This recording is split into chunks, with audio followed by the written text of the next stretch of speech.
네, 기도하고 오늘 모임 시작하도록 하겠습니다. 제가 기도하겠습니다. 하나님 아버지, 또 5번 성령께서 인도해 주셔서 감사합니다. 이 시간에도 동일한 은혜를 기대합니다. 성령 하나님, 이 시간에 영접에 대해서 공부할 때 예수 그리스도를 바르게 영접하는 것이 무엇인지 깨달아 알 수 있는 은혜를 허락해 주시며 영접한 자로 삶을 살아가는 결단도 함께 있을 수 있도록 성령께서 역사하여 주시기를 원합니다. 전하는 자나 듣는 자나 한 성령 안에서 듣고 말할 수 있도록 은혜를 베풀어 주시기를 원합니다. 이 시간을 성령 하나님께 맡겨드립니다. 감사합니다. 예수 그리스도 이름으로 기도드렸습니다. 아멘. 네, 벌써 6번째입니다. 네, 오늘은 영접에 대해서 하도록 하겠습니다. 내용은 저번 시간에 했던 회개와 연결해서 이해하시면 됩니다. 내용은 그렇게 많지 않습니다. 많지 않지만 앞에 있었던 내용들을 잊어버리시면 안 됩니다. 그러므로 앞에 있던 내용들을 잠깐 중요한 것부터 복습하고 오늘 영접에 대해서 하도록 하겠습니다. 여러분, 첫 번째 시간에 오리엔테이션 시간에 중요한 하나님에 대한 개념을 배웠습니다. 하나님은 창조주 하나님이시다고 말씀을 드렸습니다. 하나님께서 모든 만물, 인간을 포함한 모든 만물을 지으셨기 때문에 그분이 주인이 되신다. 여러분, 어떤 개념보다, 하나님의 어떤 성품보다 이 창조주 개념이 가장 중요하고 앞서야 된다라고 말씀을 드렸습니다. 그분이 모든 만물의 주인이시라는 겁니다. 근데 죄가 뭐라 그랬죠? 죄는 2가지로 제가 말씀을 드렸습니다. 첫 번째 죄, 원죄, 근본적인 죄라고도 합니다. 이게 뭐라고요? 하나님이 창조 주인이신데 인간이 주인이 되는 겁니다. 인간이 인간 삶을 창조할 수 있다라고 해서 주인이 되는 겁니다. 가정의 주인, 그리고 직장의 주인, 삶의 주인, 관계의 주인, 내 삶의 건강의 모든 어떤 것들의 주인, 꿈의 주인, 모든 것들의 주인이 되는 겁니다. 인간이. 그것이 원죄라고 했습니다. 자기 자신이 하나님과 같게 대해서 주인이 되는 것, 이것이 원죄라고 했습니다. 이것으로부터 죄악들이 파생되었다라고 말씀을 드렸습니다. 죄악들.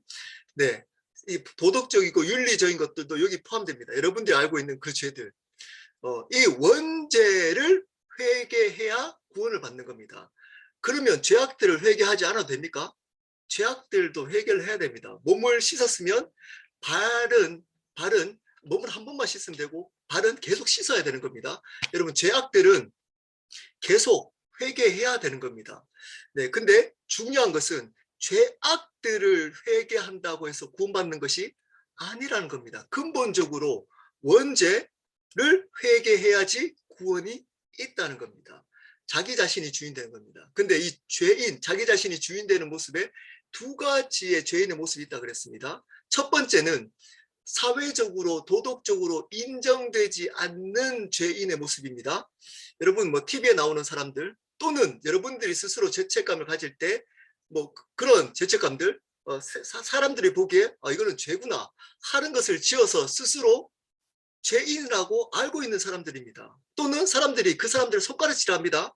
그런 죄를 범한 사람들은 또 감옥에 가기도 합니다. 분리도 시킵니다. 이런 사람들은 당연히 스스로도 죄인이라 그러고 사람들도 그 사람들을 죄인이라고 합니다. 근데 문제는 자기가 주인 되었는데도 세상 사람들 보기에 좋아 보일 수 있고 사람들한테도 인정받을 수 있는 죄인이 있다는 겁니다. 자기 자신이 주인 되어서 열심히 공부해서 좋은 대학 갈 수도 있습니다. 열심히 노력해서 좋은 가정도 만들 수 있습니다. 또 사람들한테 존경도 받을 수 있습니다. 선행도 많이 할 수 있습니다. 그리고 건강도 잘 유지할 수 있습니다. 근데 자기가 주인이라면 그 사람도 동일하게 죄인인 겁니다. 근데 이런 사람들을 죄인이라고 잘 하지 않는 것이 문제입니다. 스스로도 그렇게 생각하지 않는 것이 문제입니다.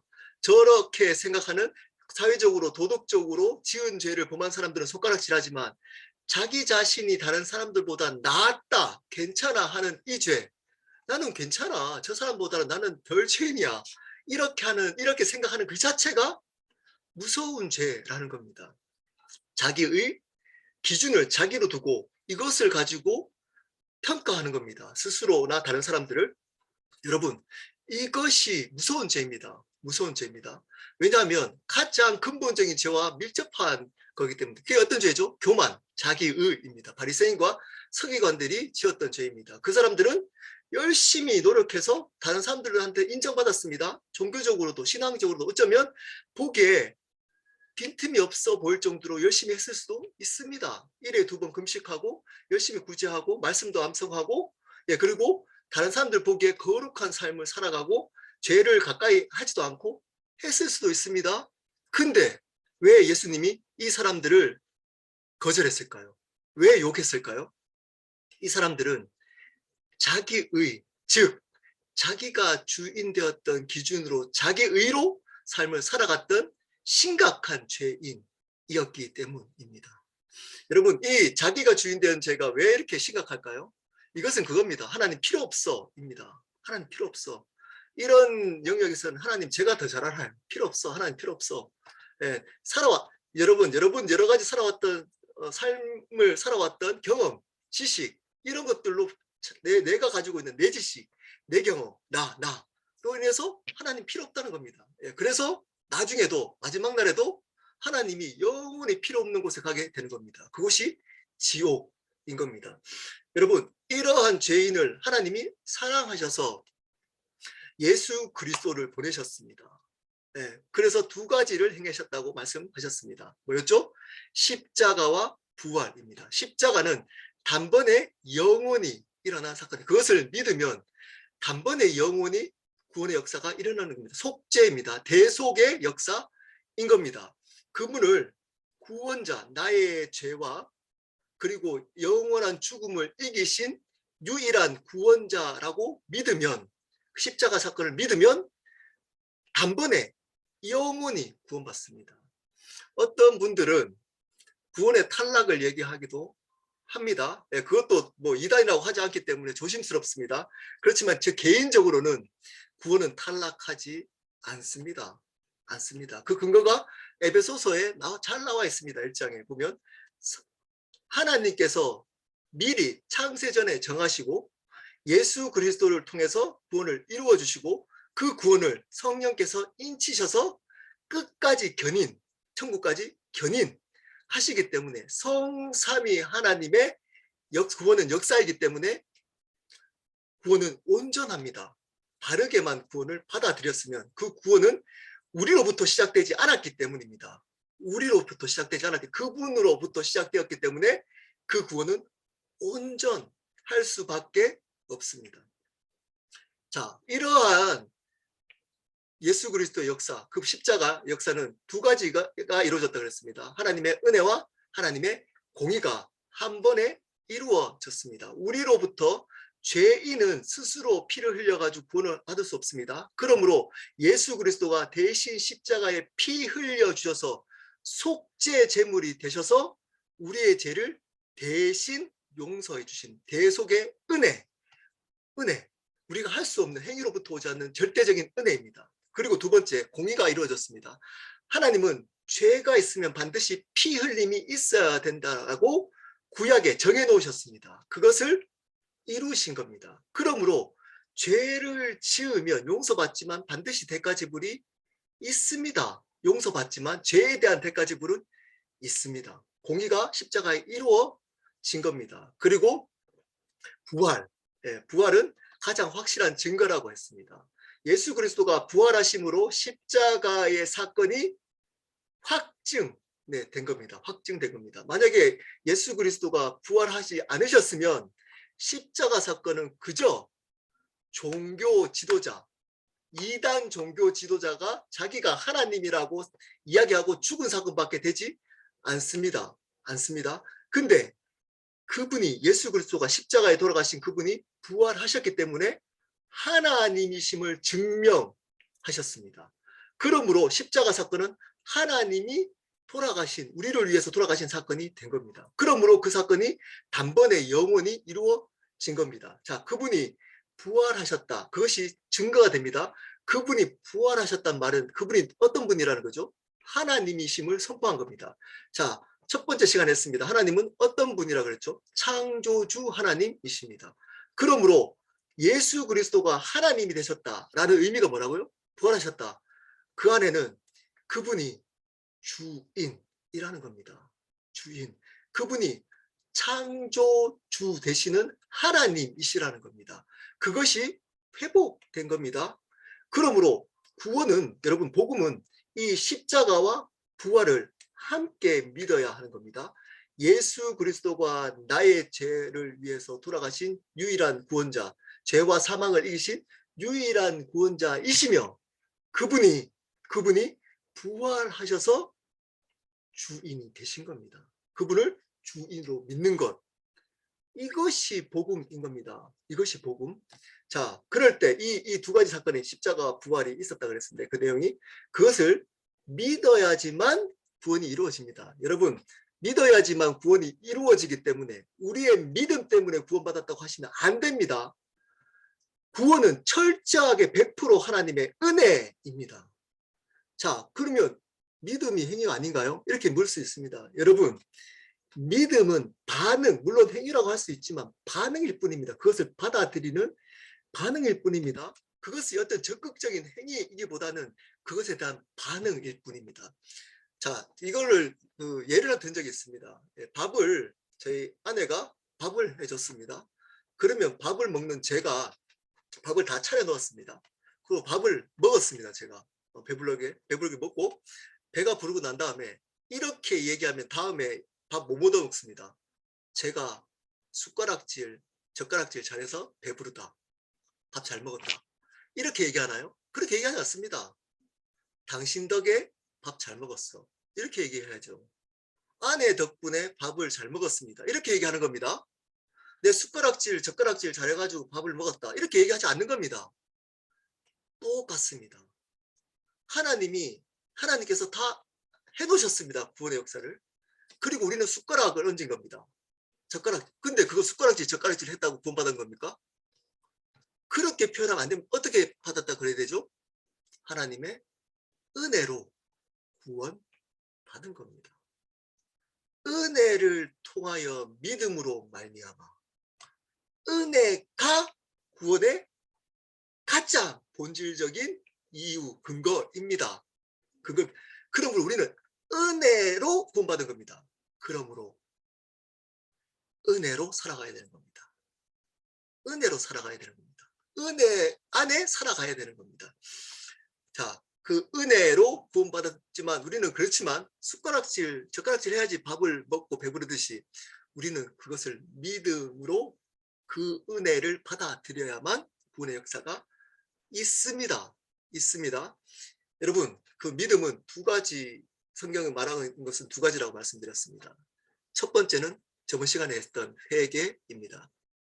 사실은 회개와 영접을 어떤 분은 회개로 하나로 얘기하기도 하고 어떤 분은 영접 하나로 얘기하기도 합니다. 제가 저번 시간에도 말씀드렸지만 이것이 뭐 굳이 분리시켜 놔야 된다 이런 거 아닙니다. 분리해야지만 맞다 이가 아닙니다. 회개라고 표현할 수도 있고 영접이라고 표현할 수도 있습니다. 네, 회개의 내용이 중요합니다. 회개는 구원에 반드시 회개를 해야지만 구원의 역사가 있습니다. 어떤 것을 회개해야 하는 건가요? 내가 주인 된 것, 인간이 주인 되어서 살아왔던 것을 회개하는 겁니다. 거짓말, 사기, 뭐 이런 윤리적이고 도덕적인 죄를 회개하는 것 아닙니다. 그것은 구원 이후에 하나님과의 관계성으로 말미암아 하는 겁니다. 관계성 때문에 하는 겁니다. 그분의 은혜 안에 거하기 위해서 하는 거지 구원 때문에 하는 거 아닙니다. 거짓말하고 사기치고 이런 것들은 어떤 죄, 원죄, 근본적인 죄를 회개해야지 구원받습니다. 그것은 뭐라고? 근본적인 죄가 뭐라고요? 내가 주인 된 겁니다. 인간이 주인 된 겁니다. 내가 하나님과 같이 되려고 하는 겁니다. 하나님과 동등하게 생각하는 겁니다. 내 삶의 주인이 나로 생각하는 겁니다. 나의 비전, 나의 행복, 나의 건강, 내 비즈니스, 내 가정, 내 삶, 내 지식, 내 경험 이렇게 살아가는 것이 그게 원죄입니다. 세상 사람들은 그것을 죄라고 하지 않습니다. 성경만이 그것을 하나님 앞에 죽을 영원히 지옥 갈 죄라고 합니다. 세상 사람들은 이것을 모릅니다. 이것을 죄라고 생각하지 않습니다. 오히려 그렇게 자기가 주인 되어서 살아가는 사람들을 칭찬합니다. 의지의 한국인, 의지가 대단하다 이렇게 얘기합니다. 그렇지만 우리 믿는 자들은 시작을 내가 주인 되지 않는 것으로 시작하는 겁니다. 그분을 주인으로 인정하는 겁니다. 이것을 회개해야 된다고 말씀을 드렸습니다. 입술로만 하는 거 아닙니다. 삶의 방향을 턴하는 것이라고 말씀드렸습니다. 입술로 잘못했습니다. 제가 주인이 아닙니다. 아니고 주인을 바꾸는 결단, 뭐 이런 결단이 뭐냐 꼬치꼬치 물을 수도 있지만 여러분 그냥 받아들이십시오. 결단입니다. 그냥 입술로 하는 거 아닙니다. 여러분이 결단을 해야 하는 겁니다. 회개는 내가 주인 된 것들을 하나님 앞에 인정하고 고백해서 내가 주인이 아닌 것으로 살아가는 결단. 자, 그리고 나서 해야 될 게 바로 영접입니다. 그것을 한꺼번에 회개라고 할 수 있고 회개를 포함해서 영접이라고 할 수 있지만 자, 오늘 어쩌면 믿음의 가장 중요한 개념을 합니다. 네, 중요한 개념. 그것이 바로 영접입니다. 오늘 끝나고 여러분 예수님을 바르게 영접하는 일이 있었으면 좋겠습니다. 우리 들어가는 질문 한번 볼까요? 영접의 진정한 의미는 무엇인가? 그리고 두 번째, 예수님을 영접할 때 어떤 분으로 영접해야 하는가? 영접의 의미부터 보도록 하겠습니다. 예수님을 믿는다는 것은 예수님을 영접하는 것입니다. 여러분, 믿는다는 것은 성경에서 말하고 있는 것은 입술로 믿습니다만 하는 것이 아닙니다. 그것으로 시작하지만 진정한 믿음은 바로 영접하는 것이라고 요한복음 1장 12절입니다. 영접하는 자 곧 그 이름을 믿는 자들에게는 하나님의 자녀가 되는 권세를 주셨으니 단지 입술로 하나님을 인정하고 믿는 것이 아니라 삶 전체로 예수님을 받아들이는 것이다. 이것 예를 몇 번 든 적이 있습니다. 어떤 것으로 들었죠? 친구를 아니면 손님을 초대하는 것을 예를 들었습니다. 여러분이 어떤 손님을 초대를 하잖아요. 그러면 어떻게 하나요? 손님을 초대해놓고 여러분이 하고 싶은 대로 하는 사람이 있나요? 손님을 초대해놓고 여러분이 게임하고 싶다고 게임하고 있나요? 손님은 내버려두고 내버려두고 여러분이 보고 싶은 드라마를 보고 있는 사람이 있나요? 손님을 초대했으면 그 사람이 있는 동안, 그 손님이 함께 있는 동안은 그 사람을 위해서 시간을 투자하고 그 사람을 위해서 음식도 준비하고 그 사람을 위해서 대화를 하는 겁니다. 그것이 바른 초대입니다. 이게 영접입니다. 똑같습니다. 예수님을 내 삶 가운데 초대하는 겁니다. 초대. 그 말이 뭐라고요? 그 말은 그분과 더불어 살아간다는 의미인 겁니다. 그분을 받아들이면 그분이 우리 안에 언제까지 계시나요? 영원히 계십니다. 그러면 그분이 영원히 계시면 그분이 원하는 것, 그분이 기뻐하는 것, 그분을 위해서 우리가 살아가기로 결단하는 것이 영접인 겁니다. 영접. 굉장히 중요한 개념입니다. 성경에서 굉장히 중요한 개념입니다. 근데 그냥 입술로만 시작할 수 있습니다. 입술로 무시하면 안 됩니다. 그리고 구원을 받는 그래도 이 땅에서 가장 좋은 방법은 뭐냐? 바로 영접 기도를 하는 겁니다. 그 외에 다른 어떤 좋은 방법이 없습니다. 그래서 그 방법을 택하고 있습니다. 그게 가장 좋은 방법입니다. 근데 그 사람이 그냥 입술로만 고백했다고 거기서 끝내버리면 안 됩니다. 반드시 후속 조치를 해야 되는 겁니다. 뭐냐? 그 사람이 바르게 그분을 영접하는 것을 확인해야 하는 겁니다. 점검해야 하는 겁니다. 또 바르게 영접할 때까지 계속 복음을 나눠야 하는 겁니다.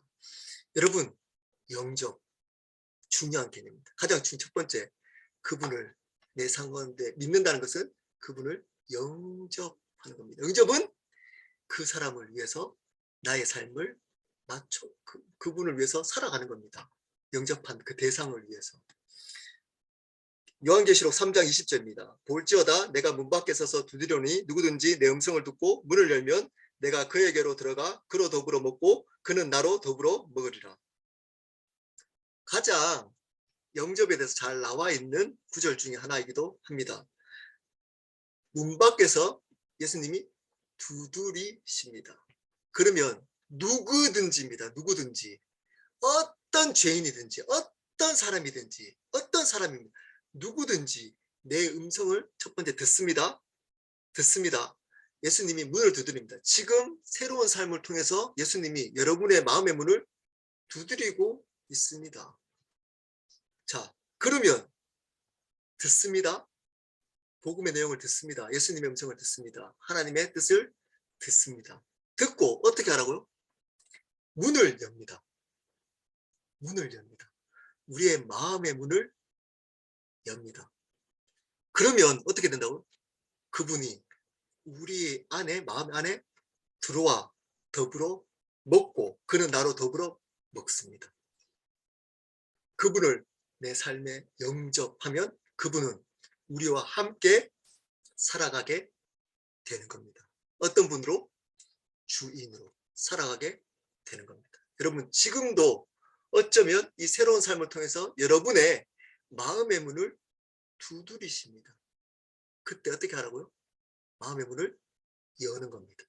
여는 겁니다. 그리고 그분을 영접해야 하는 겁니다. 받아들일 때 그분이 우리와 더불어 먹고 사는 겁니다. 이럴 때 구원의 역사가 있는 겁니다. 데살로니가전서 5장 10절입니다. 예수께서 우리를 위하여 죽으사 우리로 하여금 깨어있든지 자든지 자기와 함께 살게 하려 하셨느니라. 그분이 우리를 위해서 죽었던 이유가 우리로 하여금 어떤 상황이 깨어있든지 자든지 이 말은 어떤 상황이든지입니다. 어떤 상황이든지 예수님이 우리와 더 함께 살게 하기 위해서 예수 그리스도가 십자가에 돌아가셨다라고 말씀하고 있습니다. 그분이 우리와 더불어 살기 위해서 십자가에 돌아가셨다라고 하는 겁니다. 어떤 분으로? 주인으로. 네, 베드로전서 4장 1절 2절입니다. 그리스도께서 이미 육체의 고난을 받으셨으니 너희도 같은 마음으로 값없을 삼으라. 이는 육체의 고난을 받은 자는 죄를 그쳤음이니 그 후로는 다시 사람의 정욕을 따르지 않고 하나님의 뜻을 따라 육체의 남은 때를 살게 하려 함이라.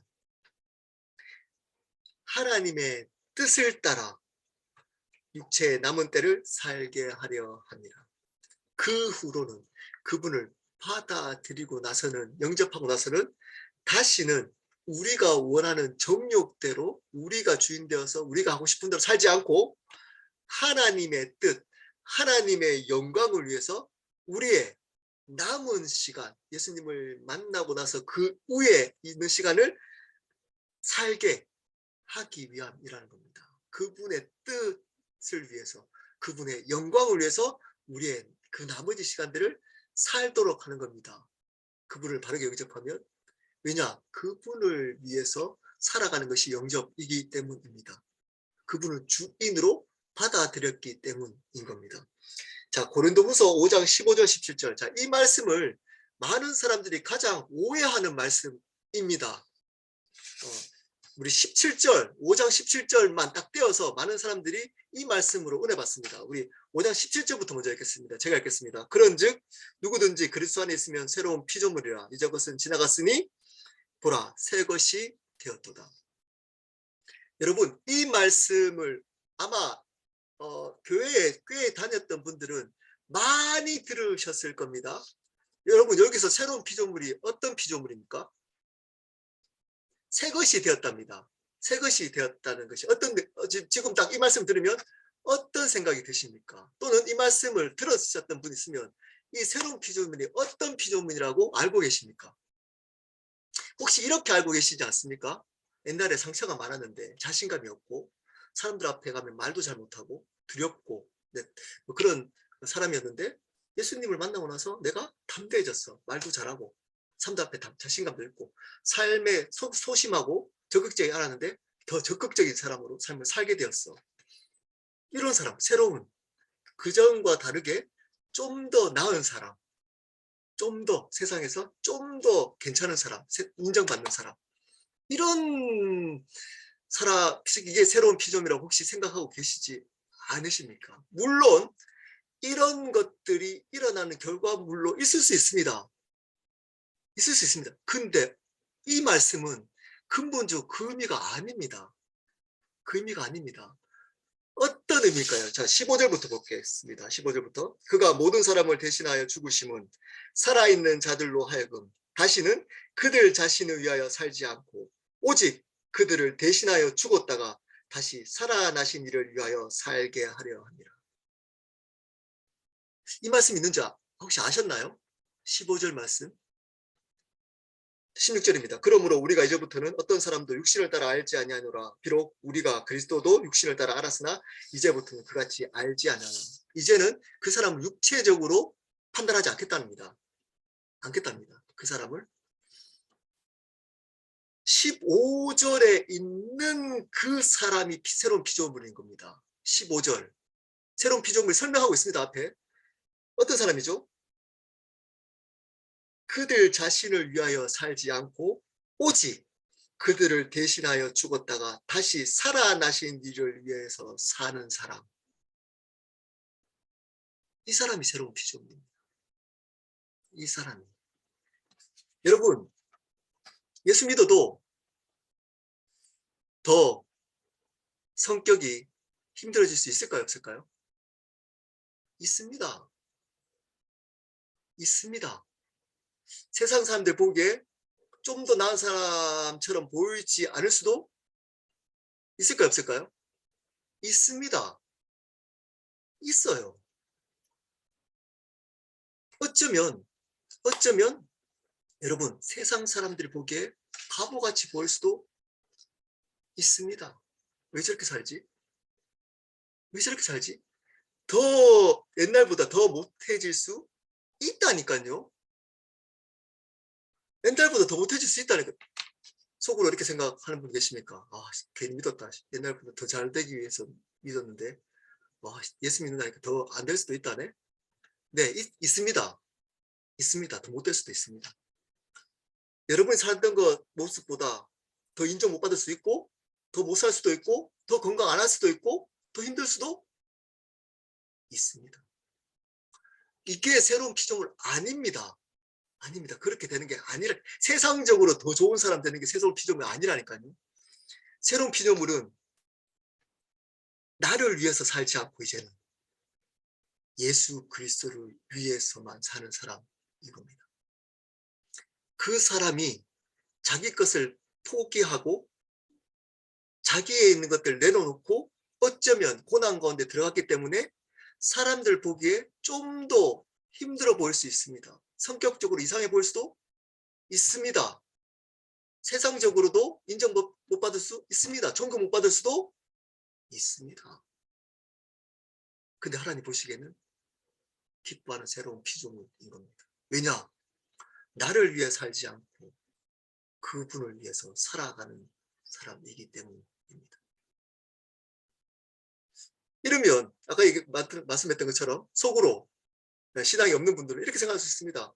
나는 잘 되려고 믿었는데 나는 옛날보다 좀 더 부자 되고 좀 더 행복하게 더 잘 살고 좀 더 좋은 가정 꾸며서 좀 더 좋은 편하게 살려고 예수 믿었는데 네 그렇게 이런 일이 일어날 수도 있습니다. 그런 일이 일어날 수도 있어요. 근데 일어나지 않을 수도 있습니다. 그러면 뭐가 가장 큰 축복인가요? 새로운 피조물에게 가장 큰 축복이 뭔가요? 구원입니다. 구원. 영원한 생명입니다. 이것을 어느 순간 교회가 이야기하지 않습니다. 이 은혜를 이야기하지 않습니다. 이 감격을 이야기하지 않습니다. 선교사님들이 왜 지금 제가 그저께 어떤 영상을 하나 물론 이게 공유하면 안 된다고 그래가지고 제가 보고 기도하고 그냥 했지만 한참을 울었습니다. 그 영상을 보고 우크라이나 전쟁에 있는 난민 지역에 가서 이제 선교하는 제 학교 후배가 기도해달라고 그 영상을 찍어왔습니다.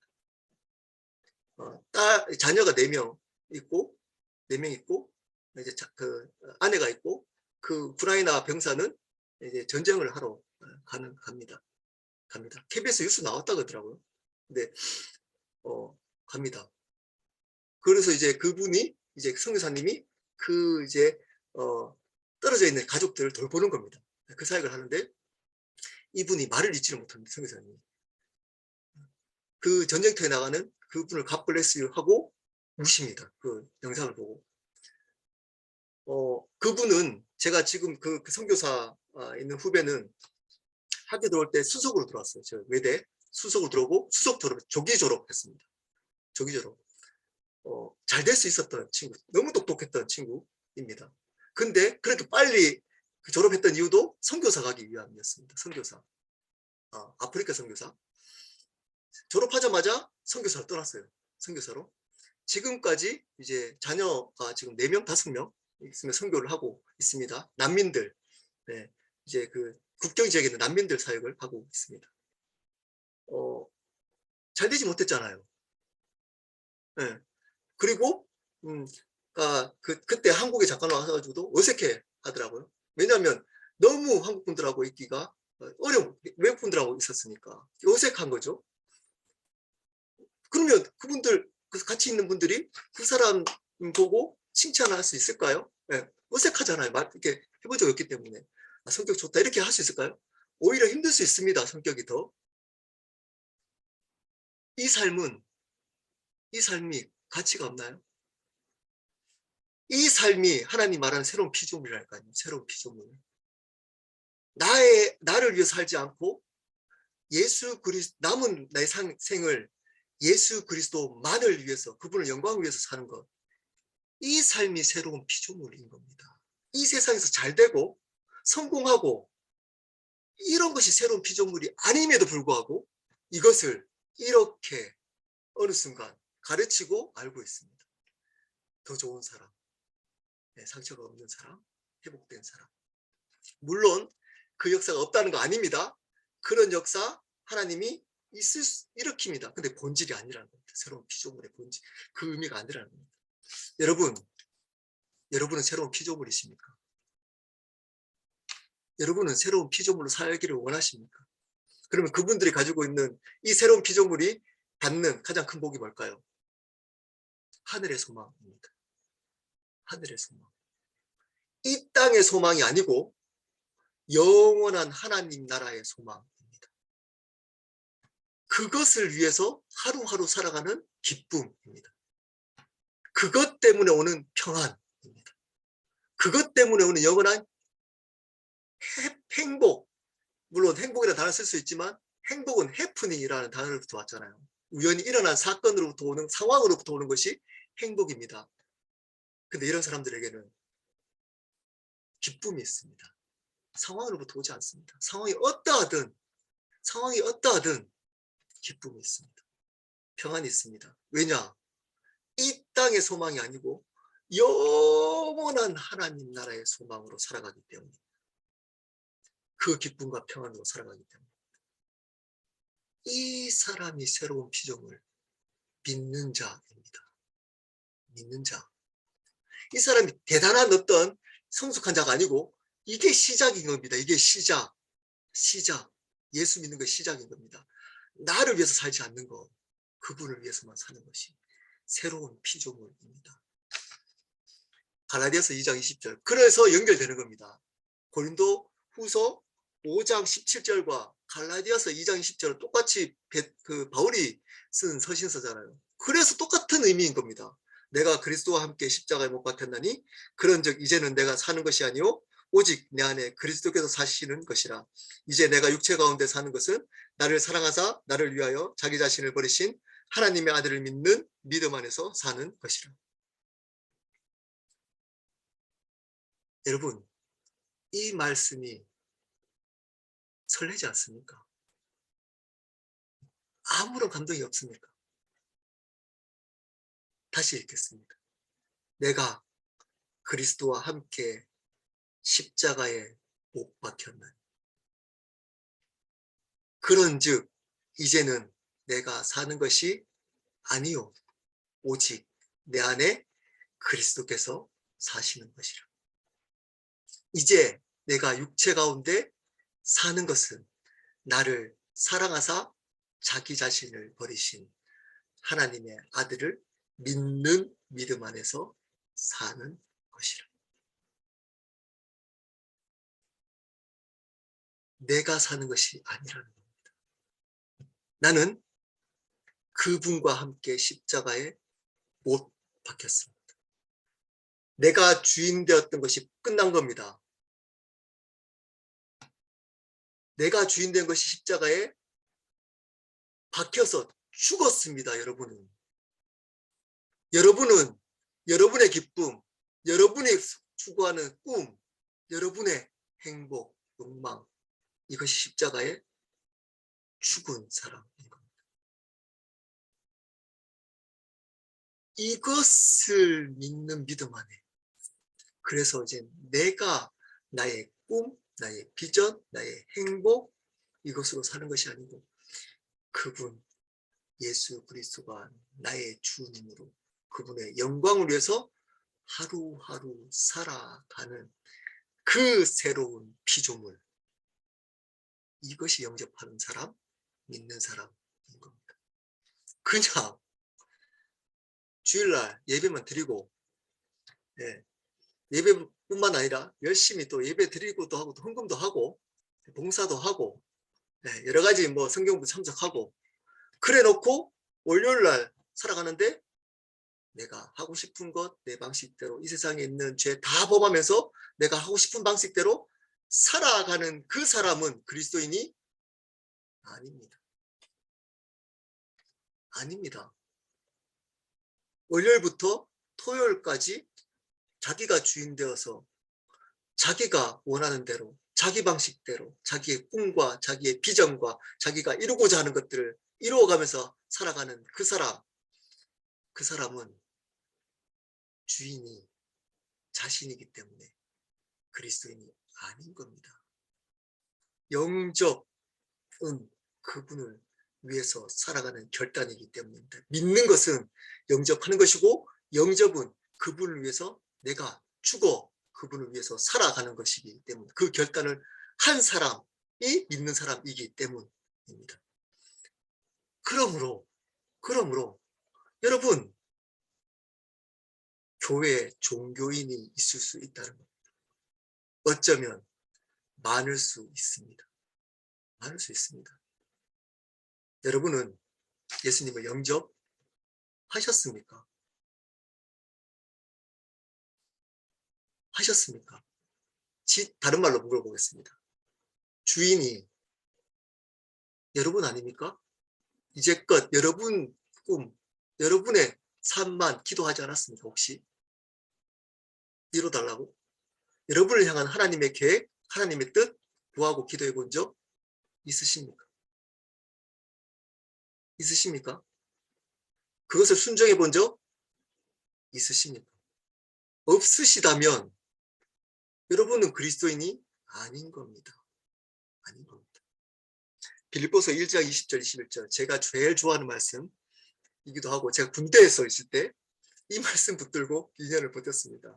군대가 저는 너무 안 맞더라고요. 저는 군대가 너무 안 맞던데 이 말씀 붙들고 버텼습니다.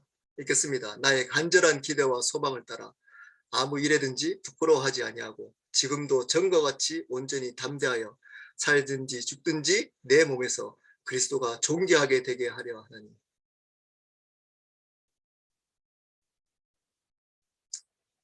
이는 내게 사는 것이 그리스도니 죽는 것도 유익하니라.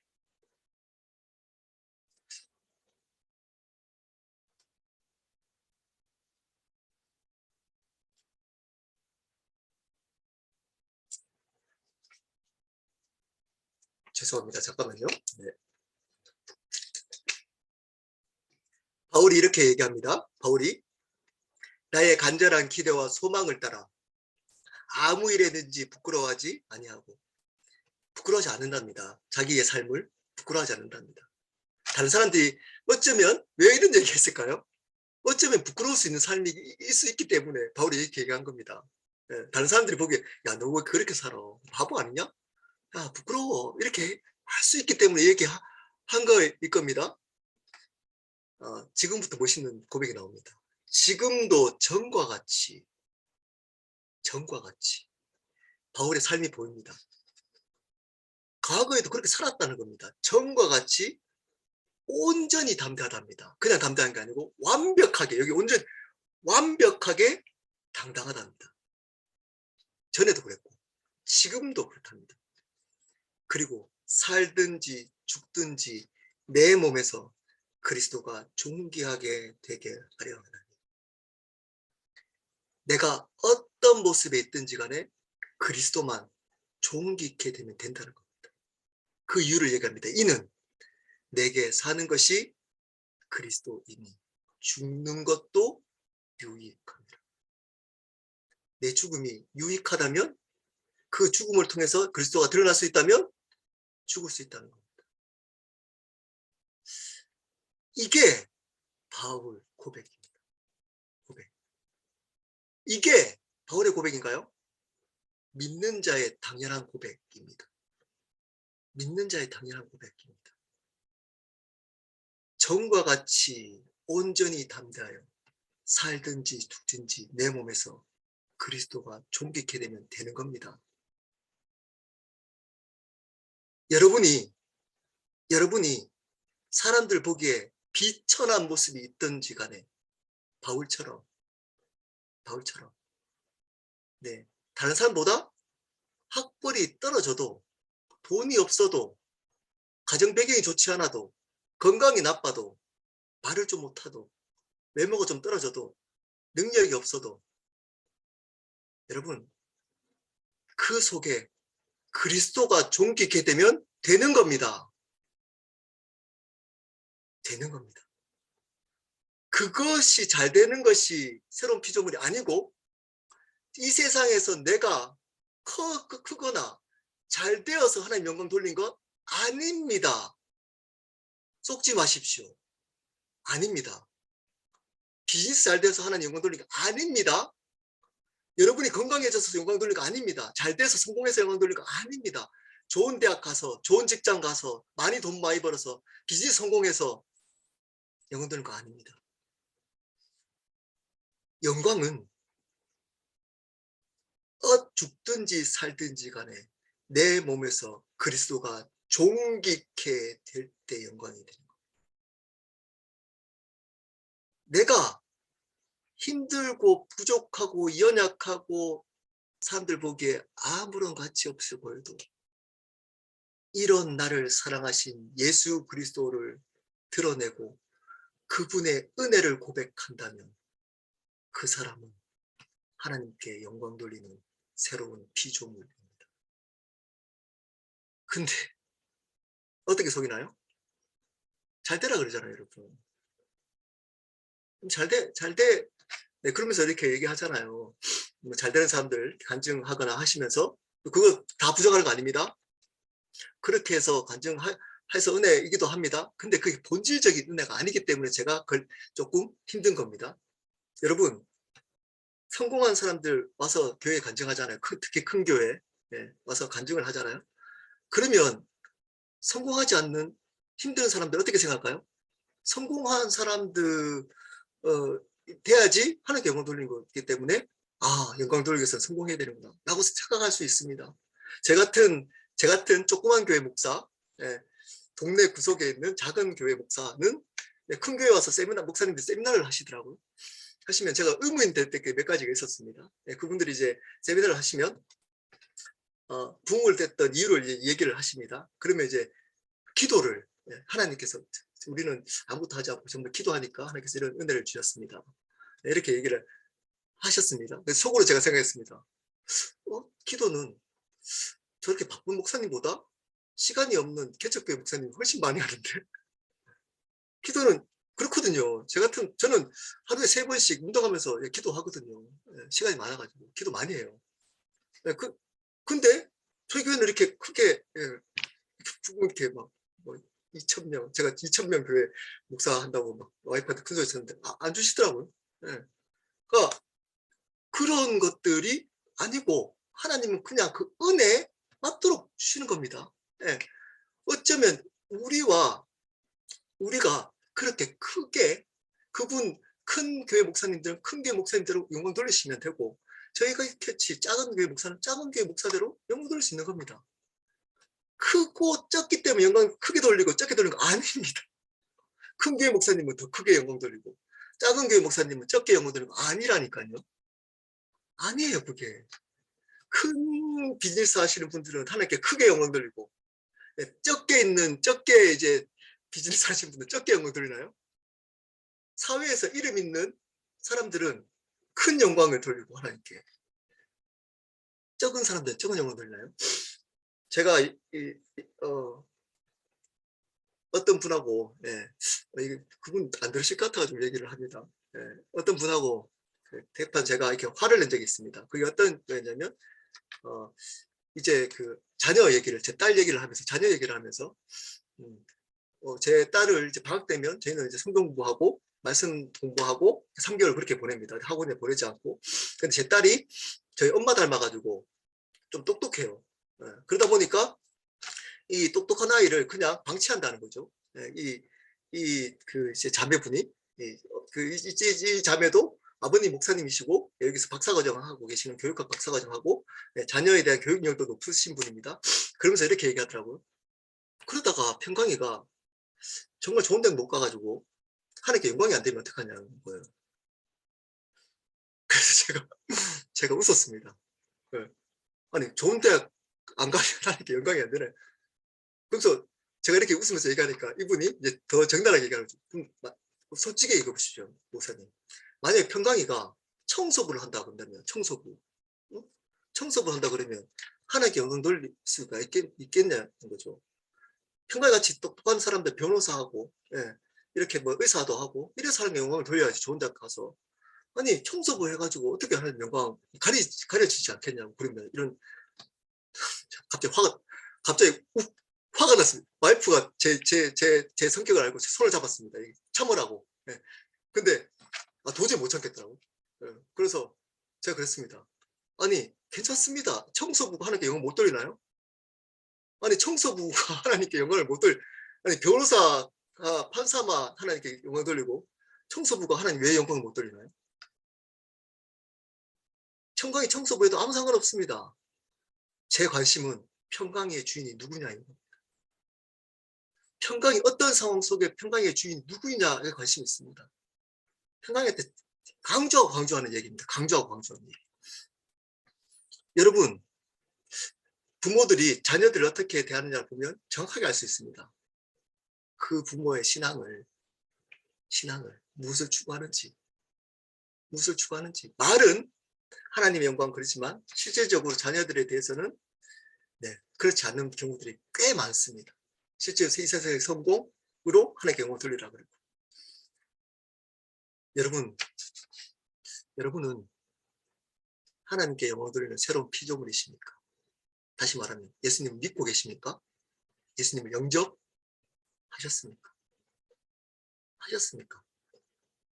영접 2가지 하고 마치도록 하겠습니다. 영접은 첫 번째 구원자로 영접해야 합니다. 어떤 분을 영접해냐면 구원자로 영접해야 합니다. 요한복음 14장 6절입니다. 예수께서 이르시되 내가 곧 길이요 진리요 생명이니 나로 말미암지 않고는 아버지께로 올 자가 없느니라. 예수께서 이르시되 내가 곧 길이요 진리요 생명이니 나로 말미암지 않고는 아버지께 올 자가 없다 라고 예수님이 직접 말씀하셨습니다. 없습니다. 어느 순간 다원주의가 있으면서 미국에도 꽤 많은 신학교에서 예수 외에 다른 구원이 있다라고 은근히 가르칩니다. 성경을 믿지 않습니다. 성경 무엇을 믿지 않습니다. 성경 무엇을 믿지 않는 것은 꽤 많습니다.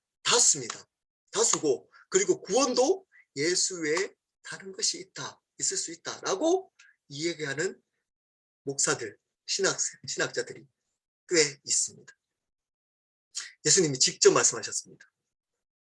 내가 곧 길이요 진리요 생명이니 나로 말미암지 않고는 아버지께 올 자가 없는 유일한 구원자입니다. 유일한 only savior입니다. 예수 외에는 다른 길이 없습니다. 그분을 유일한 구원자로 영접하는 겁니다.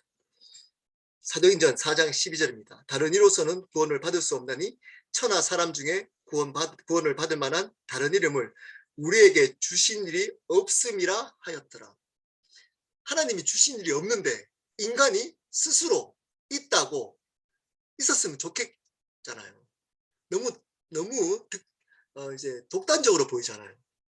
제가 우리 어떤 자매하고 이제 신앙 막 시작하는 자매하고 그때 얘기하면서도 나눴지만, 저는 예수님 믿기 전에 제가 대학교 1학년 때까지 예수 안 믿었으니까 두 가지 중에 두 종교 중에 하나가 바른 종교라고 저는 생각했습니다. 어떤 종교일까요? 첫 번째는 기독교이거나 또는 이슬람. 네. 왜냐하면 일단 제가 아랍어과여서 그럴 수도 있고, 아랍어과의 이제 교수님들이 대부분 3대, 4대 뭐 이렇게 초창기 때 그 선교사님 들어오셔가지고 예수 믿었던 분들의 그 이제 중중 손자 뭐 이런 분들이 거기 이제 사우디아라비아 인데 유학 갔다가 이슬람으로 변해서 오신 분들이 대부분 교수님이셨어요. 네, 그래서 거기 또 크리스찬으로 있다가 이슬람으로 많이 변한 사람들이 있었어요. 그러면서 이렇게 얘기합니다. 오직 알라가 아랍어로 하나님이거든요. 그러니까 유대인들도 오직 하나님이거든요. 오직 이렇게 얘기하고 알라만이. 그래서 이들은 철저하게 지킵니다. 네.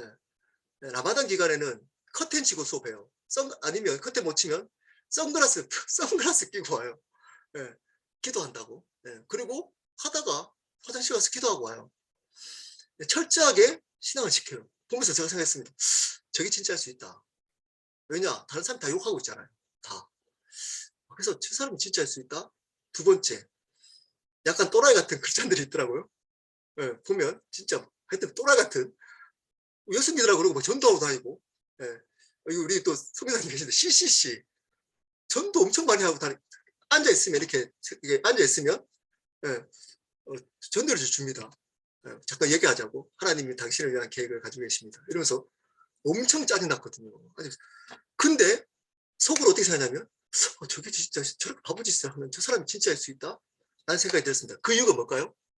독단적이었기 때문입니다. 여러분, 진리는 독단적입니다. 진리가 이것도 되고 저것도 되는 게 진리입니까? 다른 종교, 불교, 유교, 뭐 다른 종교들은 이것도 될 수 있고 그것도 될 수 있고, 심지어 교황도 이것도 될 수 있고 저것도 될 수 있고 이렇게 얘기합니다. 이것도 되고 뭐, 용납하고 받아들이고 뭐 우리 종교 통합 이러면서 있잖아요. 우리 이것도 받아들이고. 진리인가요? 진리는요 독단적이어야 돼요. 1 더하기 1이 2만이 됩니다. 2.1은 안 됩니다. 2.1은 안 돼요. 2도 되고 2.1도 되고 이건 진리가 아니에요. 1 더하기 1은 2만이 됩니다. 2만. 독단적이에요, 진리는. 그래서 이것만 예수 그리스도가 이렇게 얘기합니다. 나만이 진리야. 여러분, 그렇기 때문에 진리입니다. 진리 가능성이 없습니다. 진리는 독단적이어야 됩니다. 그리고 그 진리는 믿음으로부터만 시작됩니다. 많은 사람들이 복음 전하면 이성적으로 뭐 설명해 달라고 합니다. 자기들은 믿으면서 시작했으면서 진리를. 1 더하기 1을 2라고 할 때 이해하고 믿을까요? 이해 다 하고 1 더하기 1이 어떤 의미고 뭐 수학적 의미가 선생님이요. 이쁜 선생님이 1 더하기 1은 2야 이렇게 가르치면 그 선생님 말을 믿어야지 이 진리를 배울 수 있어요. 이해하지 못해도.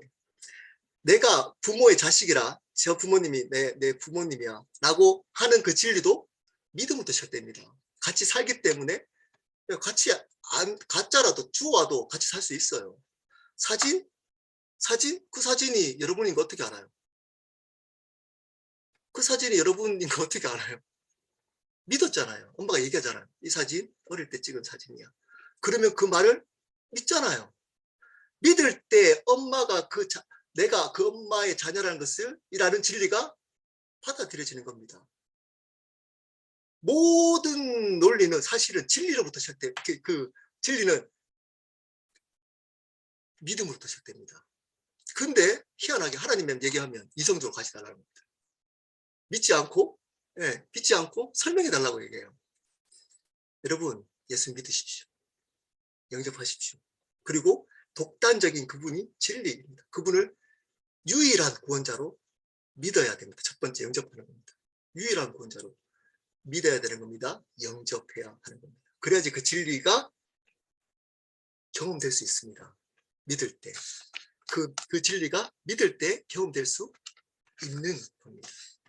두 번째, 주인으로 영접하는 겁니다. 중요합니다. 예. 신약에 제가 찾아본 결과입니다. 좀 틀릴 수 있습니다. 통계는. 예수님에 대해 예수 그리스도, 예수님이라는 단어가 919번이 나옵니다. 919번. 그 919번 중에 예수님을 주로 소개한 구절이 몇 번 정도 나올까요? 제가 찾은 결과로 719번이 나옵니다.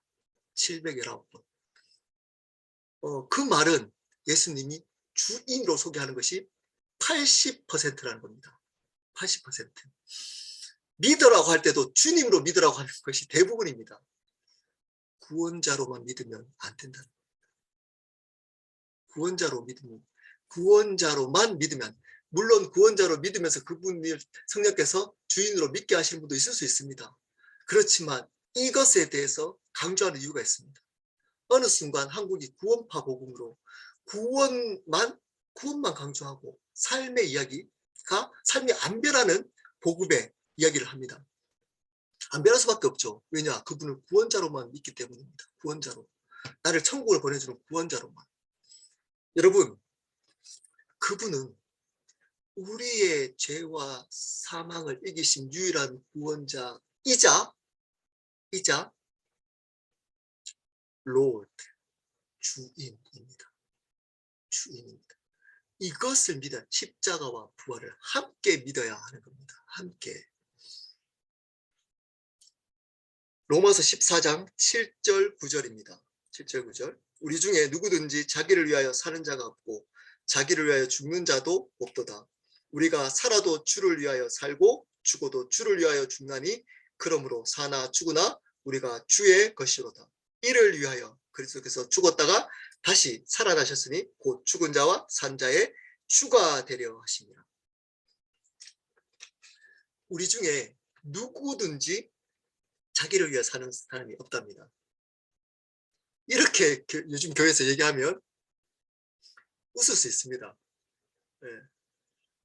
그때 당시 로마 교회는 그랬나 봅니다. 이 얘기하면 다 아멘 했답니다. 여러분, 로마 교회 가서 바울이 얘기합니다. 여러분들 중에서는 누구든지 여러분을 위해서 사는 사람은 아무도 없잖아요. 네, 이게 당연하게 된 교회, 자기 자신을 위해서 사는 자가 여러분 교회, 우리 교회는 아무도 없습니까? 어쩌면 그런 사람이 드뭅니다. 자기 자신을 위해서 살지 않고 주님만을 위해서 사는 사람이 별로 없을 수도 있습니다. 어쨌든 없고 자기를 위하여 죽는 자도 없더라. 우리가 살아도 주를 위하여 살고 죽어도 주를 위하여 죽나니 그러므로 사나 죽어나 우리가 주의 것이로다. 하나님의 소유라는 겁니다. 우리가 하나님의 자녀라는 겁니다. 이를 위하여 그리스도가 죽었다가 다시 살아나셨으니 곧 죽은 자와 산 자의 주가 되려 하십니다. 하나님이 보시기에 우리에게 구원을 주신 이유는 창조주 회복입니다. 그분의 창조주의 회복입니다. 창세기 1장 1절의 회복입니다. 1장 1절의 회복. 그분이 주인이라는 겁니다. 예수가 온 열방의 주인이라는 겁니다. 예수님이 온 만물, 온 인간의 살아있는 모든 만물의 주인이라는 겁니다. 그것을 위해서 십자가에 죽으셨다가 부활하셨다는 겁니다. 여러분, 이 얘기를 많이 들어보셨나요? 이 얘기보다 여러분 구원받았습니다. 할렐루야. 여러분 기뻐하십시오. 네, 맞습니다. 그렇지만 이 주인 된 것이 더 먼저입니다. 그분이 여러분의 주인이십니다. 주인이십니다. 여러분이 주인이 아닙니다. 여러분이 주인이 아니라니까요. 예수님이 주인입니다. 그분이 하나님이시기 때문입니다. 그분이. 그것을 믿는 겁니다. 여러분이 살 수 있습니까, 그러면? 예수 그리스도가 유일한 구원자로만 믿는 거 아닙니다. 그래 놓고 자기가 주인 돼서 살아가고, 이 구원 무슨 보험 증서를 주머니에 넣어놨다가 힘들 때, 예, 비즈니스 힘들거나 회사 생활 힘들거나 가정이 힘들거나 내가 상처가 힘들거나 실현당했거나 뭐 관계가 좀 힘들거나 이런 재정적인 문제가 생기거나 앞에 깜깜하거나 이럴 때 꺼내봅니다. 그리고 구원해달라고 기도합니다. 이걸 뭐라 그런지 아십니까? 기독 종교라고 합니다. 갓바위, 제가 대구 출신인데 갓바위에 절하는 거하고 아무 다를 게 없습니다. 그러니까 이거하고 아무 다를 게 없습니다. 제가 이전에 교회 부목사를 있을 때 저희 그때 그 교회는 뒤에 큰 십자가가 있었습니다. 제 금요 기도회 설교였습니다. 설교. 저희 집은 개인 절도 있었고 불교 학생의 제가 임원이었습니다. 제가 2000배, 3000배를 했던 사람입니다. 매주 가서 열심히, 엄청 열심히 했습니다. 여러분 2000배 혹시 저를 다녔던 분들 뭐 계시나요? 2000배, 3000배 하는 거 쉽지 않습니다. 쉽지 않습니다. 근데 제가 했었습니다. 그리고 이제 설교 딱 시작할 때 제가 그 설교 당산에서 내려와서 십자가 앞에서 불교에서 했던 거 있잖아요. 불교에서 제가 절 잘하거든요. 제가 나중에 한번 보여드리겠습니다. 그냥 이렇게 절하는 거 아닙니다. 이게 있습니다. 딱 이렇게 딱 하고 딱 이렇게 있습니다. 그렇게 해서 3000번입니다. 3000번 딱 정확하게 해서 그걸 했습니다. 제가 갑자기 분위기가 썰렁해졌습니다. 분위기가 제가 이렇게 절을 십자가에 놓고 이렇게 딱 이게 절을 하니까 부처님 앞에서 하듯이 그리고 제가 딱 섰습니다. 그리고 얘기했습니다. 여러분 혹시 여러분 제 모양은 틀렸지만 십자가 앞에서 예수님 앞에서 비나이다 하고 있지 않습니까, 여러분? 비나이다. 우리 자녀 잘 되게 해주십시오. 비나이다. 우리 비즈니스 잘 되게 해주십시오. 비나이다. 내 건강 잘 되게 해주십시오. 비나이다. 아니면 이렇게 안 하면 이렇게 비나이다. 이렇게. 그리고 질문했습니다. 여러분의 주인은 누구십니까? 왜 빕니까? 왜 소원을 이루려고 하십니까? 그 이유가 하나님의 영광이 아니면, 그 이유가 그리스도가 존귀케 되는 이유가 아니면 그 일은 하나님을 대적하는 일입니다. 하나님을 대적하는 일입니다. 하나님 무시하는 일입니다. 내가 주인이야. 내가 잘 살 거야. 필요 없어. 도와주기만 해. 당신 지인이야. 도와주기만 해. 주인으로 영접하는 겁니다. 창세기 1장 1절 태초에 하나님이 천지를 창조하시니라. 예수 그리스도가 부활하심으로 그 창조주 하나님이심을 선포하셨습니다. 그러므로 그 하나님을 주인으로 영접해야 합니다. 이 두 가지로 영접하는 겁니다. 내가 죄인입니다. 회개하는 겁니다. 내가 내 삶을 내가 주인으로 살아갔던 저는 죄인입니다. 예수님을 믿겠습니다. 지금. 그분을 어떤 분으로? 나의 죄, 이 죄를 지어서 하나님께 떠나갔던 이 죄를 위해서 십자가에 돌아가셔서 나의 죄와 사망을 이기신 유일한 구원자이심을 믿습니다. 그리고 부활하셔서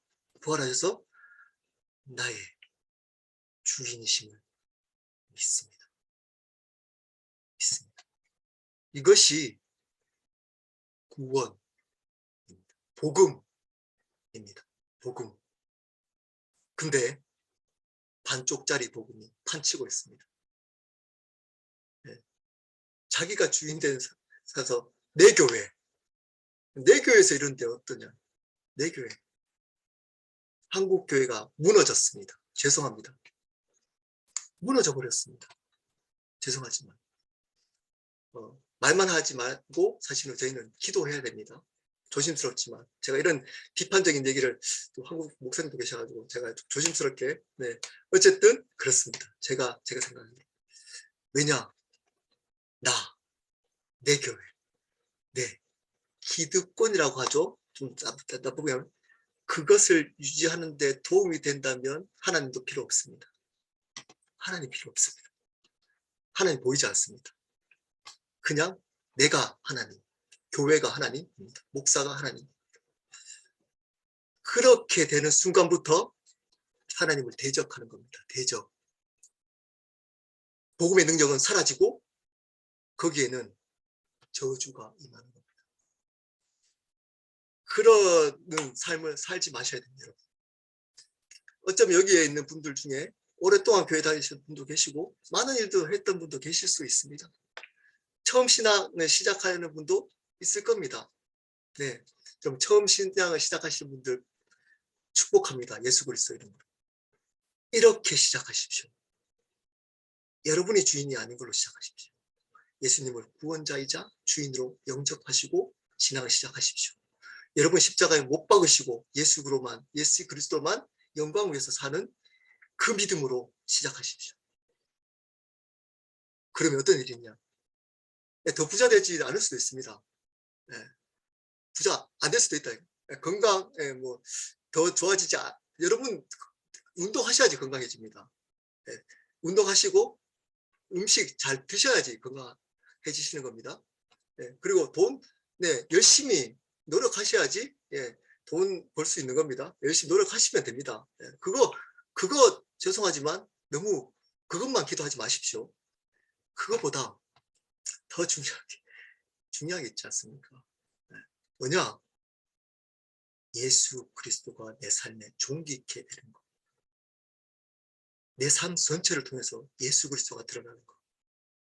그분의 은혜, 그분의 영광, 그분이 주인이시다, 주님이시다, 하나님이시다 선포하는 일, 그 일을 위해서 살아가는 결단, 그 결단으로 시작하시면 좋을 것 같습니다. 그리고 혹시 여러분 오랫동안 교회 다녔음에도 불구하고 여전히 이런 복음이 믿지 않고 그냥 구원자로만 믿어서 여러분이 주인으로 살아왔던 사람 혹시 계십니까?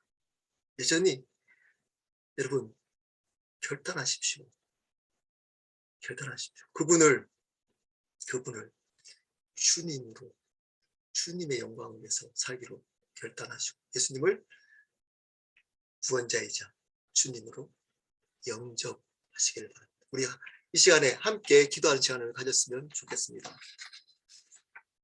제가 마지막에 나눴던 것처럼 여러분 아직 예수님을 이 두 가지로 구원자이자 주님을 영접하지 않으신 분 계시면 예수님을 영접하시길 바랍니다. 소리 내지 않아도 괜찮습니다. 옆에 혹시 사람이 있으면 정직하게 진실되게 기도하시면 됩니다. 두 번째, 여러분 주인으로 믿어서 살아가고 계신 분 있습니까? 영접해서. 그러면 끝까지 그 삶 살아가십시오. 어쩌면 여러분이 생각하는 방식대로 삶이 진행되지 않았을 수도 있습니다. 주인의 믿음에도 불구하고 어려운 환경, 이해되지 않는 상황들, 아픔들 있을 수 있습니다. 인정받지 못하는 것. 네, 있을 수 있다니까요. 포기하지 마십시오. 끝까지 그분을 주인으로 붙들고 그분의 영광만을 위해서 살아가십시오. 십자가의 길 포기하지 마십시오. 그 길 맞습니다. 그 길 살아가셔야 합니다. 그러면 어떤 게 있죠? 하나님의 소망, 영원한 기쁨, 평안 반드시 하나님께서 부어주실 겁니다. 그 은혜 누리고 끝까지 이 삶 같이 살아갔으면 좋겠습니다. 우리 이 두 분들 위해서 한 분은 예수님 영접하지 않은 분, 예수님 영접했으면 좋겠습니다. 바르게. 두 번째, 그 삶, 성령님 끝까지 살아갈 수 있도록 힘주십시오.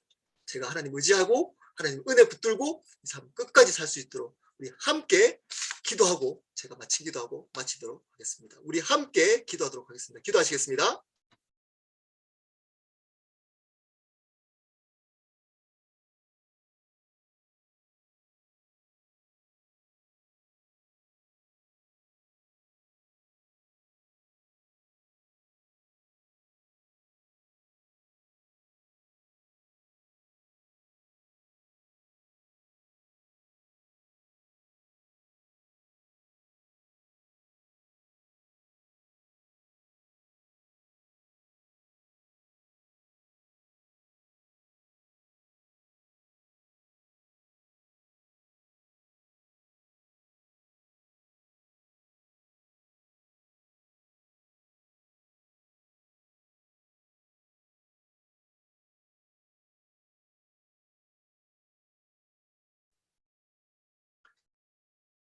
하나님,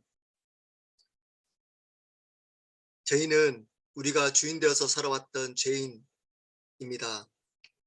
그러한 우리를 사랑해 주셔서 예수 그리스도가 십자가에 돌아가심으로 부활하셔서 우리의 유일한 구원자 되시고 우리의 주님이 되셔서 감사합니다. 이제는 내가 주인 돼서 살지 않고 예수 그리스도가 나의 죄를 위해서 십자가에 돌아가셔서 나의 죄와 사망을 이기신 유일한 구원자이심을 믿고 그 예수님이 부활하셔서 나의 삶과 생명의 주인이심을 믿습니다. 그 예수님을 삶으로 영접합니다.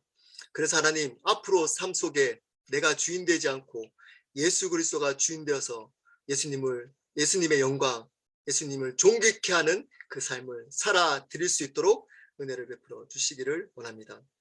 하나님, 그렇게 살아오고 계신 분 있으면 끝까지 그 삶 살 수 있도록 성령 하나님 그 생각과 그 마음을 주장하여 주시고 인도하여 주시기를 기도합니다. 감사합니다. 예수 그리스도 이름으로 기도드렸습니다. 아멘. 네, 지금 15분입니다. 15분. 우리 25분에 또 시간 되시는 분들은 또 우리 함께 또 교제하는 시간 가졌으면 좋겠습니다. 25분에 다시 여기서 뵙도록 하겠습니다.